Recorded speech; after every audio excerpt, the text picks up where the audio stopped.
I need my monster. It is written by Amanda Knoll and it's illustrated by Howard William. I need my monster. It sounds like it's gonna be spooky. Tonight, when I looked under the bed for my monster, I found this note instead. Gone fishing, back in a week, Gabe. What was I going to do? I need a monster under my bed. How was I supposed to get to sleep if my monster was gone? I tried to sleep, but it wasn't the same without Gabe. I missed his ragged breathing, his nose whistling, the scraping of his uncut claws. How would I ever get to sleep without Gabe's familiar scary noises and his spooky green ooze? It was no use. Gabe would be gone for a week, and I just had to have a monster. I climbed quietly out of bed so my parents could hear me. Grown-ups have some strange ideas about monsters under beds. I knocked on the floorboards, then scrambled back under my covers. I waited nervously. Would a new monster appear? What would he be like? Would his snorting be as cheerful as Gabe? When I heard some creaking under my bed, I knew that the substitute monster had arrived. Good evening, said a low, breathing voice. My name is Herbert, and I will be your monster for the evening. Herbert? What kind of name is that for a monster? You don't sound scary at all. Have you ever scared a kid before? Well, no. But I have read all the best books on the topic. Do you have long teeth and scratchy claws, I asked. No. But I have an overbite, and I'm a mouth breather. Listen. Herbert's painting was kind of scary, but it wasn't enough for me. Listen, Herbert, I'm sorry. I just don't think this is going to work. It's nothing personal, but I really need a monster with claws. Picky. Herbert complained. As you wish, I'll go. There was some more creaking. Then Herbert was gone. Some scratching warned me that a second monster had appeared. Good evening, he said in a high, silky voice. My name is Ralph. I understand you need a monster with claws. If you please lean over, I will hold out my arm for an inspection. I crouched on the edge of the bed, hoping to see a horrible, shaggy arm with sharp, ragged nails. Instead, I was surprised to see sleeky, brushed fur with smooth, shiny claws. Excuse me, I don't mean to be rude, I asked, but is that nail polish on your claws? Yes, it is, Ralph replied. I believe professional monsters should always be well groomed. I could tell this was not going to work either.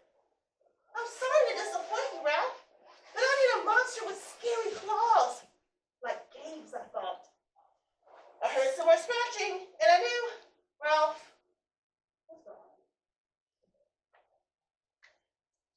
A minute later, a third voice from under the bed rasped. Check out these claws, kid. I gathered my courage, and I peeped over the edge. The jaws were impressive, jagged and sharp, jagged and dark, and razor sharp. So far, so good. I was a little nervous. I just stick out your tail. I whispered, sharp, but don't get scared. I peeked through my fingers at the slimy tail slithering over the foot of the bed. That's when I noticed the bow. Are you a girl monster? Of course I am, she snapped. I'm Cynthia. Do you have a problem with that? Yeah, I do, I admitted.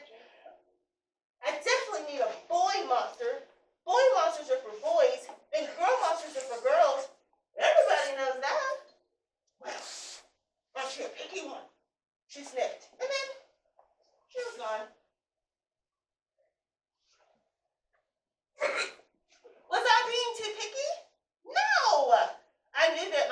monster need to be well thought and menacing. The whole point of having a monster, after all, was to keep me in bed. Imagine all the scary stuff that would happen if I got out. Then I heard a shuffling noise and some slobbering, and a fourth monster was under my bed. Hey! The name Smack. One look at his claws proved that Mac was a big, scruffy boy monster. I shivered. Maybe this one would work out. Those are excellent claws, but do you have a long tail? I leaned over to see. No, my tail's stumpy, Max slumped. But I do have an unusually long tongue. Why would I be afraid of a long tongue? I asked. I don't know, he said, trying to sound terrifying. You never know when I might lick you. I fell back on the bed laughing. Well, if you're not even going to try to work with me, Mac whined. I held in my giggles. I really don't think you should send me away, he warned. Kids who reject 5 monsters in one night. I did not reject 5 monsters tonight, I interrupted. My regular monster went fishing. Fishing, eh? Maybe he left because you're so picky. All right, I'm out of here. But I wouldn't expect another monster tonight if I were you. How was I ever going to get to sleep without my monster? I was surprised to hear more creaking under the bed. Loud creaking. Scratching. I thought no more monsters were going to appear tonight, I said. Sorry I'm late, kid. Woo! It was Gabe. I thought I'd enjoy fishing. But I didn't, he explained. Those fish scare too easily. No challenge at all. You, however, are challenging, my friend. You're almost too old to be afraid of monsters. You keep me on my toes. Ah, toes. A delicious snack. The bed quivered as Gabe's stomach rumbled with hunger. Now, if you don't mind, I'd like to start the evening with that ominous pull of drool. I peeked over the edge of the bed. Green ooze spread soundlessly from underneath. Then the bed trembled as Gabe unfurled his spiked tail. He was daring me to guess where he might pop up. I shivered. So, you had some substitute monsters tonight, Gabe said, sharpening his claws on my bedpost. Were you scared? Then Gabe started tapping. I could tell he wanted to know if I still needed him. No other monsters can scare me like you.